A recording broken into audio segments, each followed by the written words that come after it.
সারা দেশের মতো রংপুরেও পালিত হচ্ছে জুলাই গণ অভ্যুত্থান দিবস। জুলাই স্মৃতি স্তম্ভে পুষ্পমাল্য অর্পণ, আলোচনা সভা, বিজয় র্যালির মধ্য দিয়ে পালিত হয় দিনটি। সকাল ৯টায় টাউন হলের সামনে নির্মিত জুলাই স্মৃতি স্তম্ভে প্রথম পুষ্পমাল্য অর্পণ করেন জুলাই শহীদ পরিবার ও আন্দোলনের সম্মুখ যোদ্ধারা।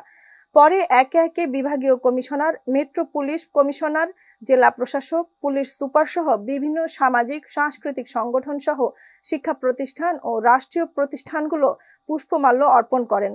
পরে দোয়া মাহফিল শেষে শিল্পকলা একাডেমিতে অনুষ্ঠিত হয় আলোচনা সভা। এতে অংশ নেন আহত ও শহীদ পরিবার সহ আন্দোলনের যোদ্ধারা। দিবসটি উপলক্ষে দিনব্যাপী খেলাধুলা সহ বিজয় মিছিলে অংশ নেবেন বিভিন্ন রাজনৈতিক দলগুলো। জুলাই গণ অভ্যুত্থানের সূচনা হয়েছিল রংপুর দিয়ে 16 জুলাই 2024-এ। এরপরেই মূলত সারা দেশ উত্তাল হয়েছিল ছাত্র জনতার আন্দোলনের মুখে।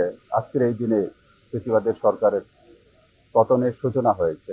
বৈষম্যের শিকার যে জাতি, সেই বৈষম্য থেকে বের হয়ে আসার জন্য যে পরিবর্তনের সূচনা হয়েছিল, সেটা আজকের দিন থেকে শুরু হয়েছে। এই সূচনা হয়েছে, কিন্তু এটার সফলতা এখনো আসে নাই। সেটা সর্বত্র, বিচারিক প্রক্রিয়ায় বলেন, তদন্তের ক্ষেত্রে বলেন, রাজনৈতিক ক্ষেত্রে বলেন, সর্বত্রই তদন্ত এবং বিচারিক প্রক্রিয়া পুরো জাতির যে সংস্কার, তারই একটি অংশ মাত্র। তদন্ত হচ্ছে, কিছু কিছু মামলার তদন্ত সম্পূর্ণ হয়েছে এবং চার্জশিট হয়েছে। আপনারা দেখেছেন জুলাই গণ অভ্যুত্থানের যে প্রথম নায়ক আবু সাইদ হত্যা মামলার, সেটি বিচারিক প্রক্রিয়া চলমান আছে। এর সাথে অন্যান্য যে হত্যাগুলো, সেগুলোরও তদন্ত সুষ্ঠুভাবে হচ্ছে, যেন তদন্ত শুধুমাত্র নাম কাওয়াস্তে হয়ে এই তদন্ত সম্পন্ন না হয় এবং যারা প্রকৃত অপরাধী, যারা হুকুমদাতা, তারা পরবর্তী পর্যায়ে বের হয়ে আসতে যাতে না পারে, সে কারণে তদন্তের যে খুঁটিনাটি বিষয়গুলো, এগুলি দেখা হচ্ছে, সর্বোচ্চ মহল থেকে এগুলি দেখা হচ্ছে এবং তদন্ত সুষ্ঠুভাবে সম্পন্ন হবে। গণ অভ্যুত্থানে, ছাত্র জনতার যে অভ্যুত্থানে যারা শহীদ হয়েছেন তাদের আত্মার মাগফিরাত কামনা করছি। যারা আহত হয়ে এখনও বিছানায় কাতরাচ্ছে, যন্ত্রণা ভোগ করছে, তাদের আশু রোগ মুক্তি কামনা করছি, আশু শেফা কামনা করছি। তো যেমনটি আপনি বলছিলেন, এই জুলাই অভ্যুত্থানে যে স্বপ্ন নিয়ে মানুষ, যে পরিবর্তনের আকাঙ্ক্ষা নিয়ে মানুষ এই অকাতরে জীবন দিয়েছিল, তার কতটুকু আমরা অর্জন করতে পেরেছি।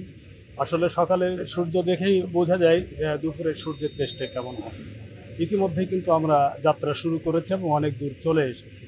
আমরা যদি রংপুরের প্রেক্ষাপটে বলি, আমরা রংপুরে ইতিমধ্যে ৬-৭টি জেলাতে আমরা নিয়োগ দিয়েছি। আপনারা দেখেছেন কোনো রকমের ফাউন্ড হয়নি, নিয়োগ হয়ে গেছে এবং সেখানে কোনো রকমের বৈষম্যের কোনো চিহ্ন নেই এবং মেধার জয় জয়কার অবস্থা। সেখানে অনুরূপভাবে বিসিএসেও একই অবস্থা, সর্বত্র ক্ষেত্রেই একই অবস্থা। কাজে আমরা বলতে পারি যে এদিক দিয়ে যেমন বৈষম্য যেটি ছিল সেটি এখন নেই।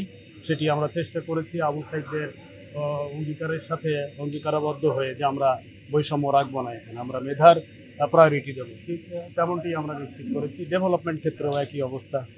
এভরিহোয়ার আমাদের যার নেতৃত্বে আমরা দেশটা চলছে, আমাদের মাননীয় প্রধান উপদেষ্টা প্রফেসর ডক্টর মোহাম্মদ ইউনূসের নেতৃত্বে ইতিমধ্যেই আমরা কিন্তু সে জুলাই গণ অভ্যুত্থানের যে স্বপ্ন নিয়ে আমরা এই পরিবর্তনটা এনেছিলাম, সেই স্বপ্নের ধারায় আমরা ইতিমধ্যেই অনেক দূরে এগিয়ে গিয়েছি।